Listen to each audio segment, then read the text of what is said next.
عما يتساءلون عن النبأ العظيم الذي هم فيه مختلفون كلا سيعلمون ثم كلا سيعلمون ألم نجعل الأرض مهادا والجبال أوتادا وخلقناكم أزواجا وجعلنا نومكم سباتا وجعلنا الليل لباسا وجعلنا النهار معاشا وبنينا فوقكم سبعا شدادا وجعلنا سراجا وهاجا وأنزلنا من المعصرات ماء ثجاجا لنخرج به حبا ونباتا وجنات ألفافا إن يوم الفصل كان ميقاتا يوم ينفخ في الصور فتأتون أفواجا وفتحت السماء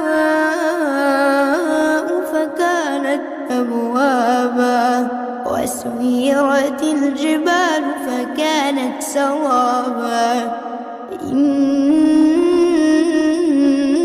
جهنم كانت مرصادا للطاغين مآبا لابثين فيها أحقابا لا يذوقون فيها بردا ولا شرابا إلا حميما وغساقا جزاء وفاقا إنهم كانوا لا يرجون حسابا وكذبوا بآياتنا كذابا وكل شيء أحصيناه كتابا فذوقوا فلن نزيدكم إلا عذابا إن للمتقين مفازا حدائق وأعنابا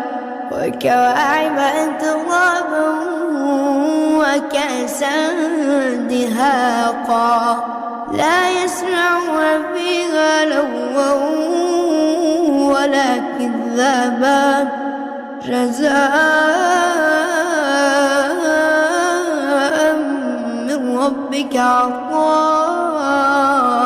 حسابا رب السماوات والأرض وما بينهما الرحمن لا يملكون منه خطابا يوم يقوم الروح والملائكة صفا لا يتكلمون إلا من أذن له الرحمن وقال صوابا ذلك اليوم الحق فمن شاء اتخذ إلى ربه مآبا إنا أنذرناكم عذابا قريبا يوم ينظر المرء ما قدمت يداه ويقول الكافر يا ليتني كنت ترابا صدق الله العظيم.